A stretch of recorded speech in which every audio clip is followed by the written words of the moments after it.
Hi everybody, I'm Bill Knight. I live on a permaculture farm. Until very recently I lived on a permaculture farm down in Cornwall, where I split my time between growing vegetables and running a local food box scheme and growing mushrooms and working as a planning consultant following a 10-year planning battle with our local authority to try and get permission for more people to live on the farm to try and engage in a low-impact rural lifestyle.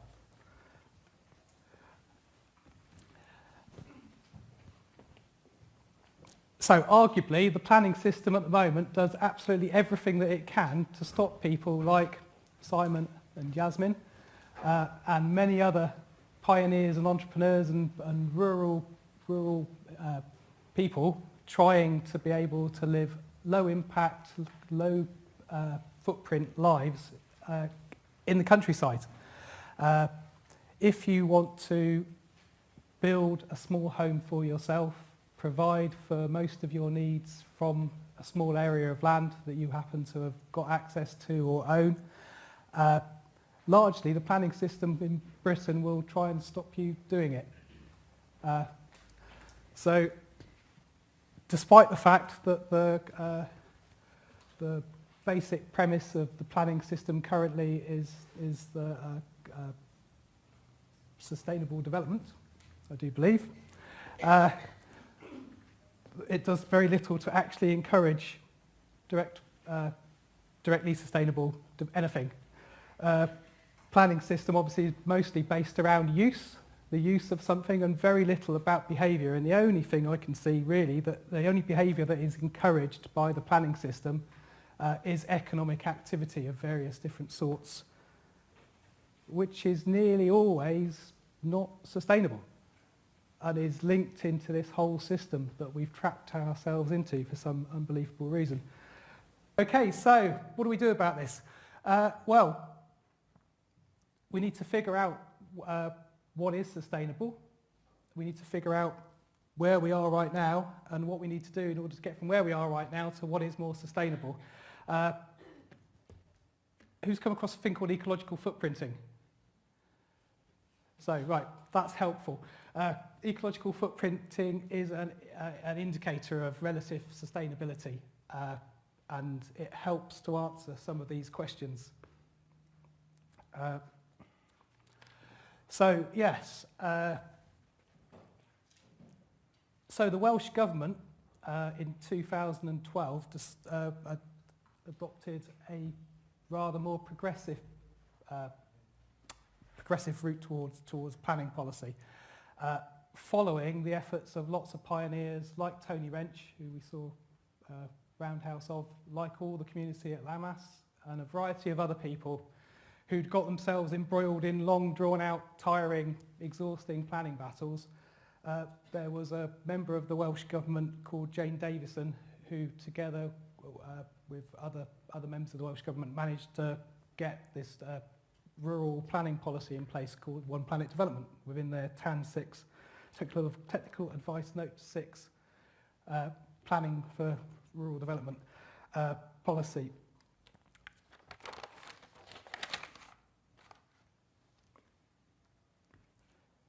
And it's a very progressive policy. So the Welsh Government has set itself the target of trying to get to be a one planet nation within the lifetime of a generation, or at least it had set itself that target back a few years ago. I suspect they might be trying to back out of it a little bit now, but you have to take your hat off to them for trying their best to go towards that as a target. So they brought in One Planet Development. It's really demanding for applicants, for people who want to get permission under that policy. I'll talk a little bit more about that in a minute. It's quite complex as planning policies go. For the officers that have to evaluate the applications under it, and for the officers that have to monitor and try and control the developments after they've happened. And it's applicable to areas of land outside of settlements. So it's like rural areas or edge of rural settlements.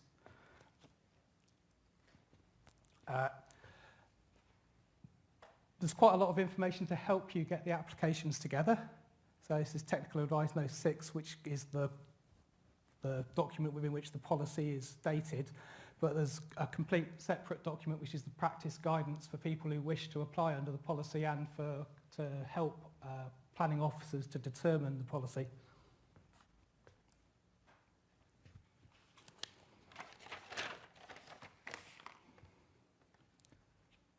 Yeah, how does it work? So it's very innovative. Rather than just looking strictly at the use of the land, which is normal planning policy, it looks at both the use of the land, the management of the land, and the lifestyles of the people living on the land, which is hugely, hugely groundbreaking in planning. It also involves an ongoing engagement with the planning system. So currently, in most situations, if you apply for your planning, you go through the process of applying and hopefully gaining your planning permission. Once you've got your planning permission, that's it. The local authority doesn't want to have anything to do with you ever again unless you do something that you shouldn't do. With One Planet Developments, you enter into an ongoing agreement with your local authority. You submit a management plan for your land explaining how you intend to manage it, and we'll look at this again in a bit more depth in a moment. And there's a review at 5 years. And effectively, you've signed an agreement which says if you haven't achieved the aims that you're trying to achieve significantly by that 5-year time period or subsequent time periods after that, they can take your permission away. So again, that's very different from current planning policies in most of the UK. But hopefully, this has helped to take some of the strain and stress out of people trying to implement these very innovative developments in the countryside and giving people an opportunity to actually try and live their life and develop their small holding or their permaculture farm or their eco-village without having to battle for years and years through the planning system beforehand. So, One Planet developments have to have a very light touch on the environment. The idea is that they're enhancing the place that they're in.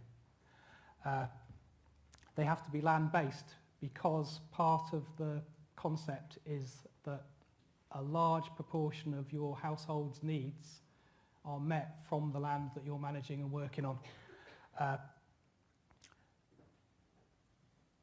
Householders who've got their permission under One Planet development policy have to show that they have a low ecological footprint. There's an online footprint calculation tool that goes with the application process, and you have to keep records of your consumption of various categories of materials and foods and so on, energy, and each year you have to keep these records. And they get reviewed after 3 years and 5 years.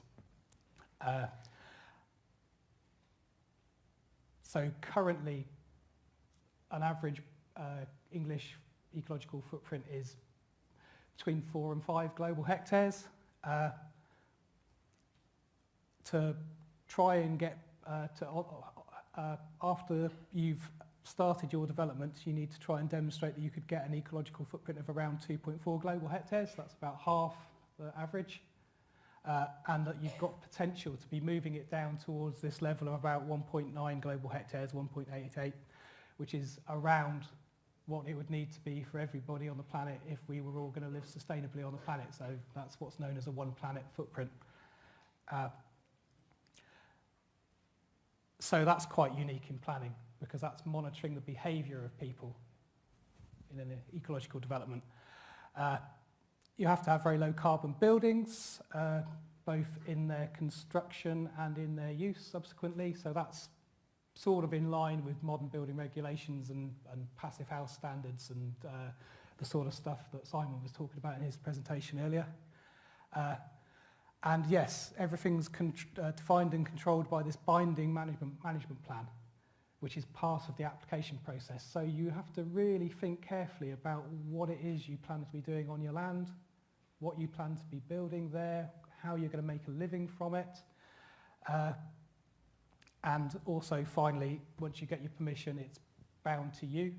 So you can't just get this permission under this policy and then sell your plot on to somebody else without passing on all the obligations that you've already taken on.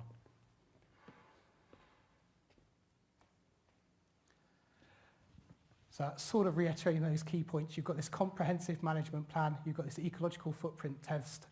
But these last 2 points, anyone who ever tried smallholder farming or any other sort of rural enterprise or their own business for that matter, or self-building their own home, really hard work.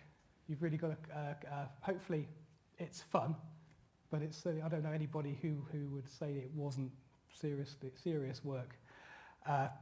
And under this policy, you either implement your plan and go as far as you can towards achieving it, or you lose your permission.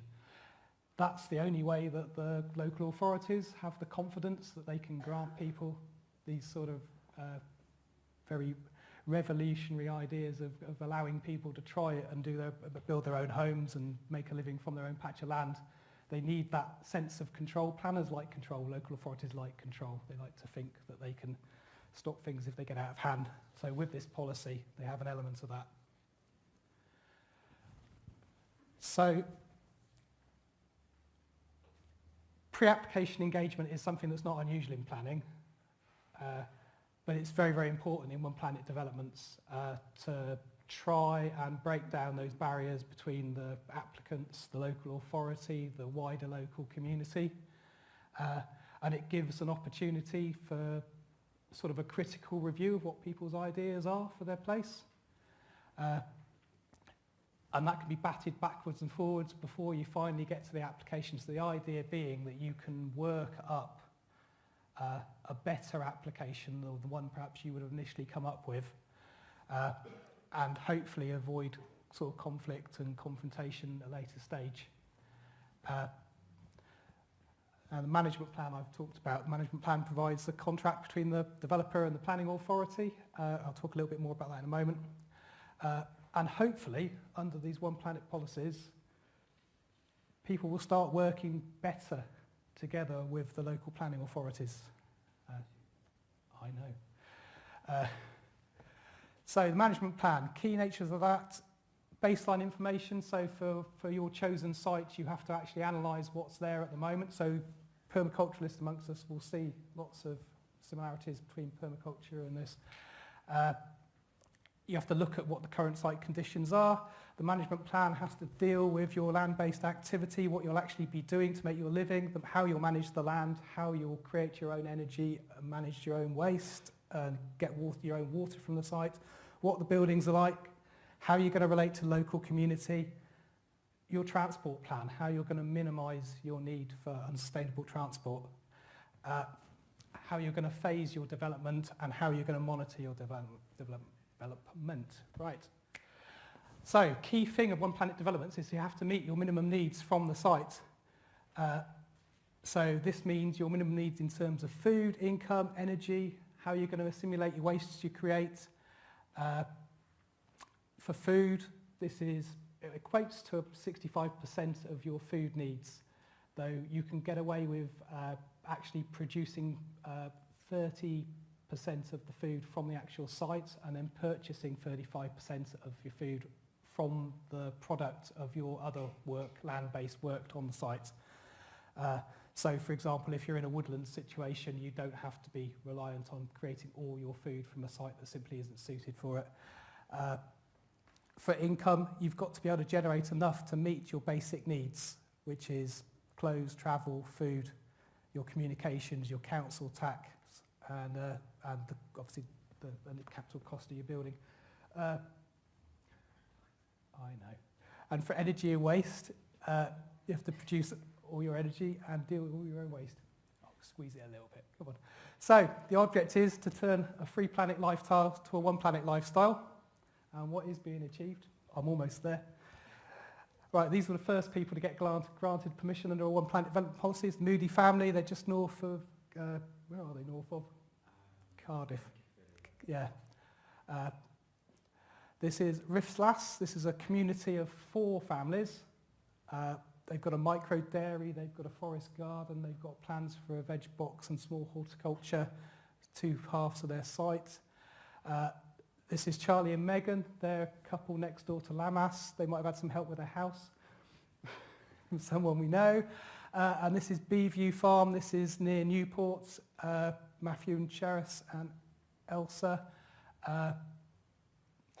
Moving swiftly along. Some other people we might recognise. Some of the other families at Lammas, not strictly speaking getting their permission under One Planet development, but a lot of the groundwork for it was laid by people like this. And here we go. And now over to you. Thank you. Am I on? And can you hear me? Because I know I've got a really tiny voice. Thank you, I can hear myself now. I bet Bill he would overrun, because he always does. So that's what that little interchange was about. My name's James Shorten. I am a planner. I've been an academic. I've worked for local authorities. I now work for myself in the company Geo. The One Planet practice guidance for the Welsh Government, I wrote about 80% of it. Bill wrote the food bits and did the footprint calculator.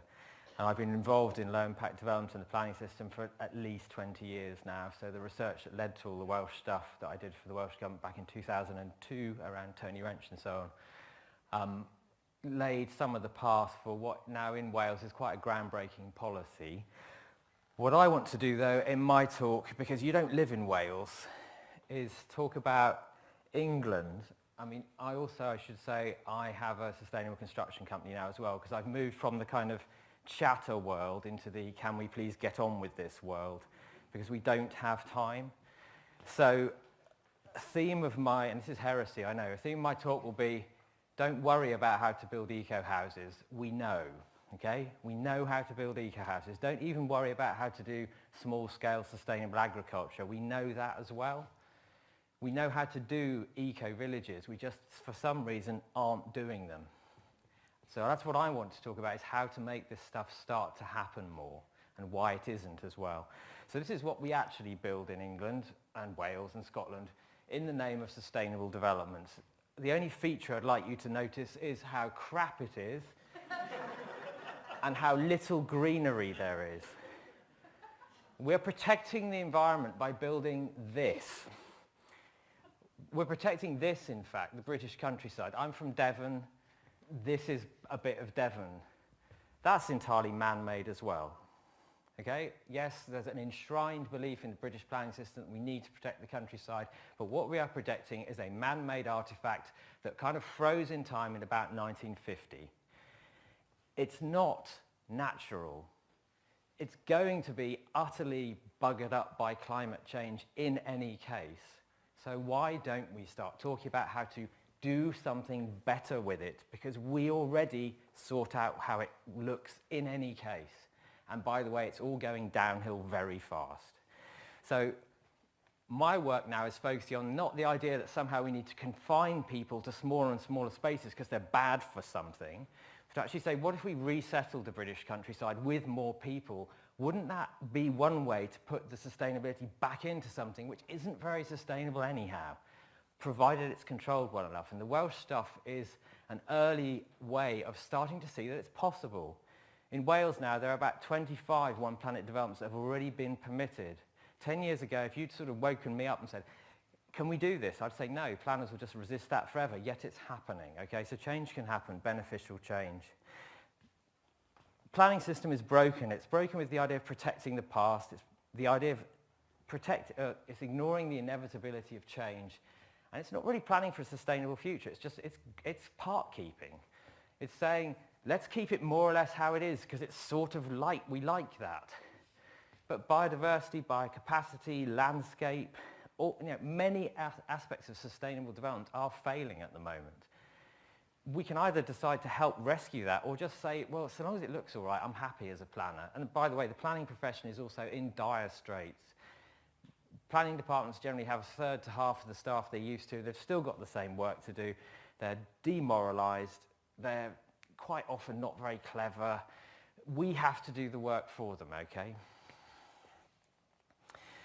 So origins of the planning system: after the war, urban sprawl was happening. Contain urban areas, protect the countryside, protect it principally for agriculture because we nearly starved, we need to grow food. Also protect it for landscape and protect the vernacular, which, if you don't know that funny architectural term, is the historic buildings, the sort of historic character places. That's why the planning system was invented, to protect all that by stopping development spewing out everywhere and keeping it crushed into towns and villages. And cities, of course. So it leads us to a planning system with some very unnatural obsessions. Town cramming. The way I look at this, well, the way the system looks at this, it's more sustainable to keep putting people in the places where they already are so they can use the same services and resources and facilities and travel less. However, it also makes the places where most people live already nastier because we use up more green space, it's more crowded, there's more cars. And the planning system has never stopped people travelling because before someone goes on holiday or to the supermarket, they don't pick up their local plan and go, am I supposed to do this? They just get in a car and drive because driving has become cheaper and cheaper and cheaper until 10 years ago. And since that point, its cost has flatlined.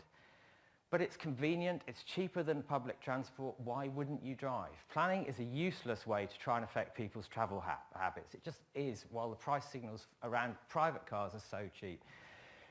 Losing green fields as an objective. Well, would I rather put wonderful new development, which is highly sustainable in itself, in green fields, or just keep inching out towns and cities with more crap? What's more important? Can we have an adult debate about this? Keeping things the way they are, I've already talked about already. The way they are is going to change anyhow, and thank God some of it needs to. Size equals sustainability. The planning system thinks that big places are more sustainable than small places, but that's because it's got one pair of glasses. The guys at Lammas who live in a very small place live far more sustainably than anybody who lives in a city in Wales, unless the person in the city in Wales is very, very poor. Because poor people have tiny footprints, but they don't put anything back into the environment, unlike you two. So there is a massive difference. And it's obsessed with process, the process of processing planning applications, producing plans. And planning never measures its outcomes. Did it work? What happened by building that housing estate there? Was more sustainability created? It just doesn't. It's bureaucracy, which is why I stopped doing the local authority thing when I was 23. And it's constantly reformed, like everything else, the NHS, the health, education system, the lot. So it's too simplistic, and it's basically projecting an untested model about sustainability in rural areas is likely to happen, more difficult than urban areas. Completely misses the complexity and variety of rural areas, that basically anywhere near London's basically a bit of London with some green space, whereas tiny places in the middle of Wales have to look after themselves, and therefore sustainability is more likely to be closer to the surface. I'm sorry, I'm galloping. I can hear myself doing it. But there's quite a lot to say. And it misunderstands the key drivers, that transport is not, people don't make planning, transport and personal life decisions based on plans. They base them on the market instead. That's the point I've already made about the cost of travel. That's Letchworth Garden City. Garden Village is very trendy at the moment. That is Freiburg in Germany. Probably the most sustainable version of urban planning. However, I'm a rural planner. That is the Ithaca Eco-Village in North America. We can, if we choose, build places where the outputs, i.e. the types of lives that people live who are there living in them and working in them and so on, are much more sustainable than normal. I don't know Brighton terribly well, but here's my generality. Living a more ecologically sustainable life is basically a lot harder and frequently more expensive than living a normal one. Because you have to do something to crappy old housing that's poorly insulated to make it perform better, and that's expensive. Or you have to kind of take upon yourself not to use your car, which is generally to make life harder and more inconvenient. It's nonsense that being more ecologically sustainable is harder and more expensive than being normal, and yet that's where we are. So we have to start forming new places that can allow people to live more ecologically sustainable lives, because the place is good for that. It's supportive, rather than you're struggling against the tide. So what I'm going to talk about next is not a let's change the world and make it all like this. I've moved on from that. I'm coming from a much more place of, for those who wish to live more ecologically sustainably, can we kind of make the places that will allow them to do that happen? And the rest of you, well, just carry on with whatever you're doing, because it's too big a thing otherwise to try and turn the sort of supertanker of well, let's not get too doomy about it, but it's not good, is it?